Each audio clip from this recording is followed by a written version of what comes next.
All right, so it is Shark Week again. We are at the very end of Shark Week. I meant to get to a bunch of shark films, but there was tons of new releases. I got Monster Monday, Slasher Sunday. I've got, I don't need to give out excuses, but at least I'm going to get this one done at the very end of Shark Week. I think today is the last day of Shark Week. So I'm gonna get a couple of these done. I only got to watch two fucking movies, and that is Sharknado 1 and Sharknado 2. I planned on doing all six. I still intend on doing the other four within the next week or two. I'm gonna watch them. I'm in it now. Fuck it. I'm dedicated. Let's do this. Now this was the bad film that became a phenomenon. Like when this came out, man, this hit big.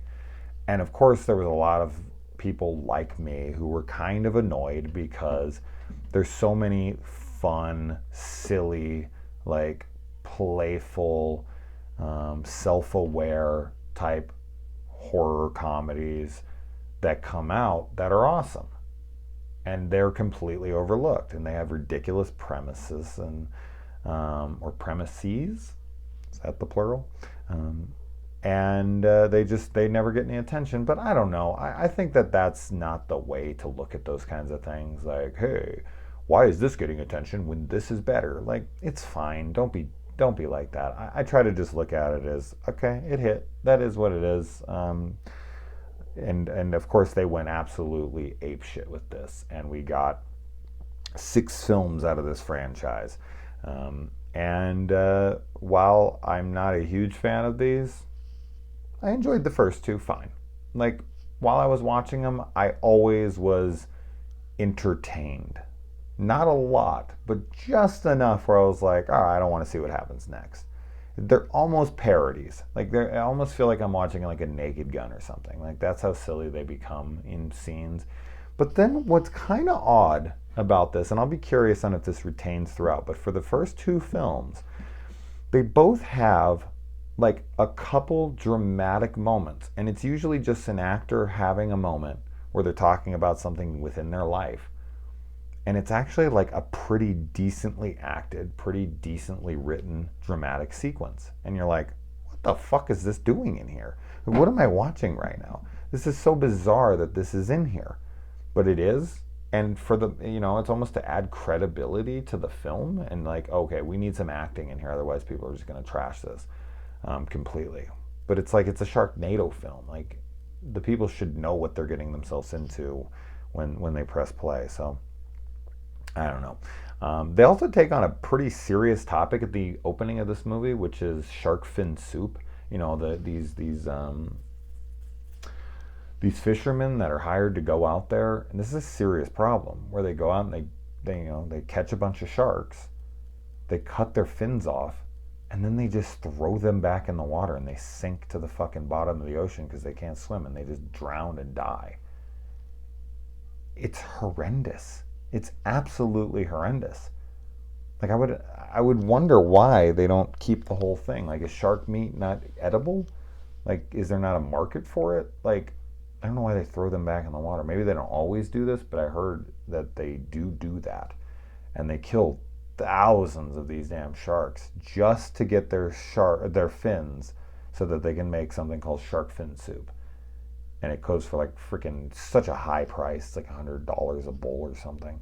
But yeah, I mean, I read one article on it one time, and it was years ago, so my memory on it is not amazing. But I remember just reading about that and being like, why isn't this talked about more? And how can people be so horrible? Like, I don't understand that.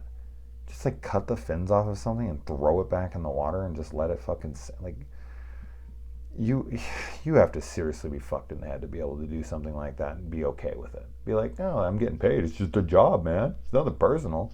Come on, man. Come on. Seriously? Anyway, but I actually kind of like this opening. I think the performances, while a little silly, are, I like the setup. I like the interaction between the fisherman and the businessman, and where the businessman is running to when he grabs the briefcase and is like, they're in the middle of the ocean. They're on a small ship. Where's he going? He's like running around the corner. He's like holding a gun, and he's like trying to sneak around. It's like, are you just going to, is there like another boat out there you're going to jump onto that I'm not seeing? Like, I don't understand where his plan is, but of course, with this film, there's no logic to be even thought of throughout the film. But I feel like this film is just kind of metaphorically nature's revenge on the planet for the atrocious acts committed on the sea. Like, you really gonna just come out here and fucking cut the fins off of these sharks, and you're just gonna pollute the shit out of the ocean? So the ocean is gonna fight back. It's gonna create these sharknadoes. Why they keep getting into densely populated areas, but they do talk about climate change and how it's driving the sharks all into inland and where they're not usually. And so then once a tornado hits, but of course sharks being sucked up in tornadoes, as scary as it may sound, really wouldn't be that big of a deal, because they would land on the ground and they just kind of flop around and they wouldn't really be able to do much. They wouldn't even be trying to eat at you, really. They'd be just trying to get back in the water and survive. So the fact that these things, and I don't even think within the tornado would they even be able to still be in, like, swimming in water that would, they'd be able to breathe. I don't know. As I said, I'm not going to overthink. It doesn't make any sense. None of this does. So, but of course, it's just fun to talk about. This film features a decent amount of babes. One of them is not Tara Reid, unfortunately. Never been a fan of hers. Never thought she was attractive. Nothing. So her acting is dreadful in any movie that I've ever seen her in. She's not a pretty lady. To me personally, who knows? I mean, obviously somebody found her attractive at one point. I mean, beauty's in the eye of the beholder, right? Like, what does my opinion on that matter? I'm just saying. For me, she brings nothing to the table. For me, ever, since she's been in film. So she is kind of one of the downsides of this series, to be honest. Like, I don't like her in this series. I'm not saying that I like this series all that much, but it's entertaining. But anytime she's on the screen, I'm just like, oh God, get her off the screen. I can't stand her. Now the other dude from like 90210 or whatever the hell he was in, I like him. He plays Finn. That's a cute character name there. And yeah, I like him in this. He's like, he plays it well. Like, he embraces and he knows how to play with this franchise. Like, he totally embraces his role in it, and is a good, he's very complimentary to the tone throughout. So his character is fits, and I like it.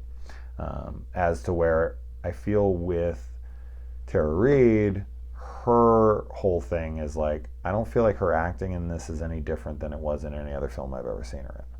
Like, I feel like she's actually trying to just be her normal acting self, and it's like, this still doesn't fit any movie you're in. I'm real hard on her, I guess. Maybe I shouldn't be. And I love that in this whole franchise so far, 2 movies, that every time that they show that there's storms just blowing all over the place, that when they show them, they're always in like completely sunny areas. Like, there's no rain coming down, the sun is bright, the ground around them is like totally bone dry, and then they like look out and it's just this fucking legendary Armageddon type storm in front of them. I'm like, these don't match. You've got the Ferris wheel coming loose and rolling down the pier side, much like in Steven Spielberg's 1941. Little nod there.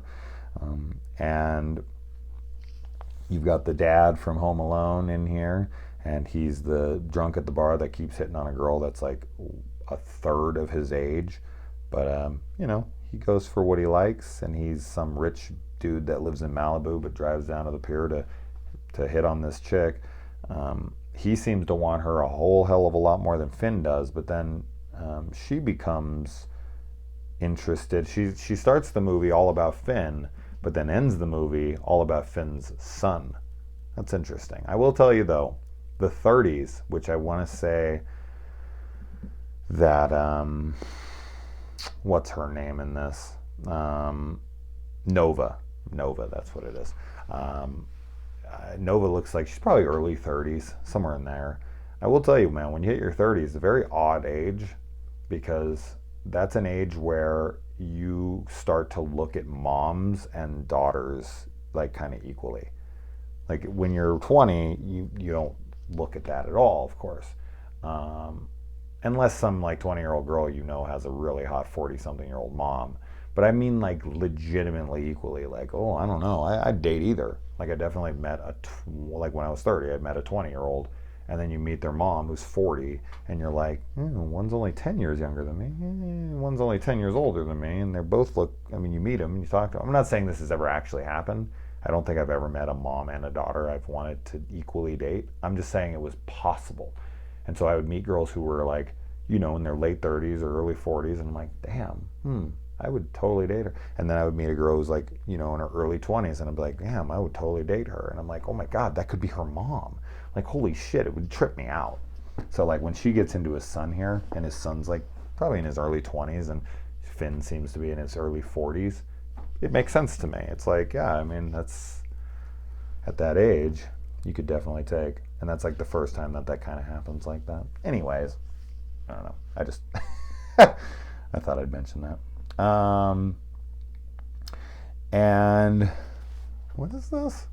Oh, I love that when Finn, I watched this movie like 5 days ago now, fuck. So my memory's a little hazy. I've watched like 7, 8 movies since this. But I like that when Finn shows up at April's house to check on her and his daughter, that she's like, Finn, you need to get the fuck out of here. Like, you need to leave. You need to go. And she's just like being so adamant about him getting lost. And then he comes in and her new boyfriend is like, Finn, you need to leave. And she's like, oh, don't be rude to him. He's just trying to check on us and be nice. This reminds me so much, and I'm sure you know somebody like this, or maybe you're like this, but this reminds me of a coworker, 2 coworkers. I don't work with them anymore, but I worked with them for many, many years. And it was Dax and Rachel. And Rachel would give shit to Dax about everything. She would talk trash about him on a daily basis. Like, not super mean by any means, but just typical relationship bashing. Like, why the fuck does he wear that? And what the fuck is he doing? And all this stuff. If you said one single negative word towards him, she would blast you.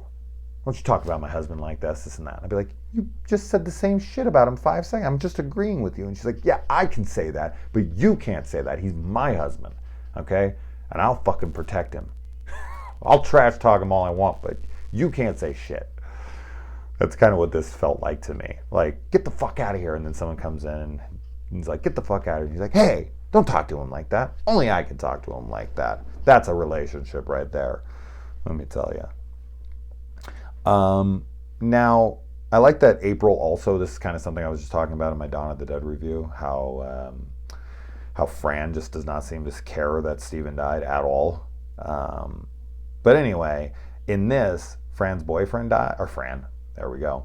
I knew I was going to fuck that up. April's boyfriend in this dies, and she does not. Now, could she even show acting range enough to show that she's distraught over her boyfriend's death? Probably not. But she didn't even make an attempt to care that her boyfriend just died. Nor did the kid either, his daughter. So that was really ridiculous. I was like, okay, maybe you should care just teeny little bit. Then they go out and he wants to help these kids in a bus, and April gives him shit. She's just like, oh, Finn, that's just like you, caring about everyone else but your, like, more than your family. It's like, bitch, seriously? You're giving him shit because he wants to help a bunch of kids trapped in a school bus? Like, who wouldn't fucking think of that as, like, the most intense foreplay ever? Like, and that would make almost any chick instantly into you. And if it isn't, if a chick didn't instantly, like, get lubricated from fucking watching you save children, she's not the one. Like, she's a selfish bitch. Children trapped in a fucking bus, going to be eaten by sharks or drowned, and you want to help them, and she's like, oh, come on. What are you doing? No wonder he left your ass. Like, what? Her reaction to that was like, are you serious right now? Like, I get it, like, oh yeah, like, every man for themselves. Fuck that. Bunch of children, you're not gonna help them? Man, you were dead inside. Anyways, this whole rappelling down to the bus and pulling kids up one by one, seems like a ton of fucking work. like being able to pull out each individual kid. And for some reason, the girls aren't helping Finn's buddy. And I'm just like, what is going on here? Why are you guys both just looking over the edge? Like, I get maybe one of you looking, but one of you could help pull. That would, even if you're not that strong, any help would be good.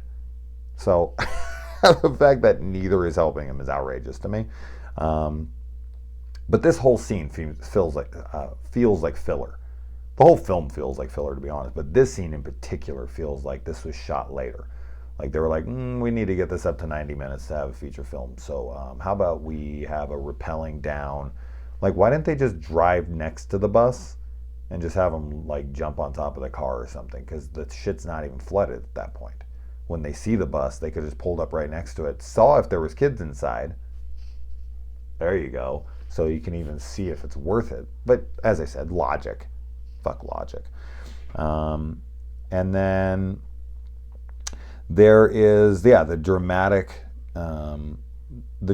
acting from the daughter when she's talking to Nova. And Nova is like talking about, I think the daughter has a dramatic scene. Yeah, her daughter has the dramatic scene here. And that's actually probably the best bit of acting in the film is from the daughter. And she's having some dramatic scene about, I think, talking about her father or something and how he wasn't around or whatever, something like that. And I was like, why is this dramatically so good right now in comparison to the rest of this film? And then Nova has her like USS Indianapolis Quint type story, which talks about sharks and this and that, biting her and whatnot. Which of course is a nod to Jaws for sure, but that's actually another dramatic scene that's not bad. And you're like, what in the hell is happening right now? The gore and the kills in this movie are actually decent. I mean, it's CG and whatnot, but you do get to see on-screen deaths and heads chopped off and arms ripped off and stuff, better than a lot of the slashers in the 80s that I've seen that have zero gore, and people praise those fucking things. So there you go, man. I'm going to say that's the gore in Sharknado is better than probably half the fucking slashers of the 80s. You want to start a fight? Let's do it. Then they get this idea of dropping a bomb at the eye of the storm. I think somebody in really high power in this country has been watching Sharknado too many times, making suggestions like that. But in this movie, it works. They go up there and they throw them in there. We get the chainsaws cutting through a shark in this, and then I also really like the scene where the guy turns on the chainsaw and throws it into the tornado, and it goes up and it spins around. It cuts all the sharks up within it as it's spinning through there. That's awesome. That is a really well thought out kill. I love it. And then Nova falls right out of a helicopter into a shark's mouth. Of course, it swallows her whole, and then later in the movie, out of convenience, of course, and they do this in the second film as well, Finn falls right into a alligator. Now I'm thinking to fucking Blackwater Abyss, which I watched right after this, I want to say, or right before this. She falls right into a shark's mouth. Finn falls into that same shark's mouth. There's thousands of sharks, but the convenience is that he goes in that one with a chainsaw, straight in. Doesn't hit Nova somehow when he goes in with the chainsaw. And then somehow, like, doesn't come right out. Even though he does that in the next movie and he just goes right through it. This one, he goes into it and then cuts his way out and then reaches back in and pulls Nova out. Makes zero sense, but nothing in this film does, so it is what it is. I like how he pours gas on top of a pool, then lights it on fire, and the entire pool explodes. The whole pool explodes, as if, like, once you pour some gas on top of water, all water then becomes gas. It would just light the top of the fucking water on fire for like a couple seconds, and then there wouldn't be any more fire. Like, it was, the whole fucking pool explodes. Yeah, the logic. I love it.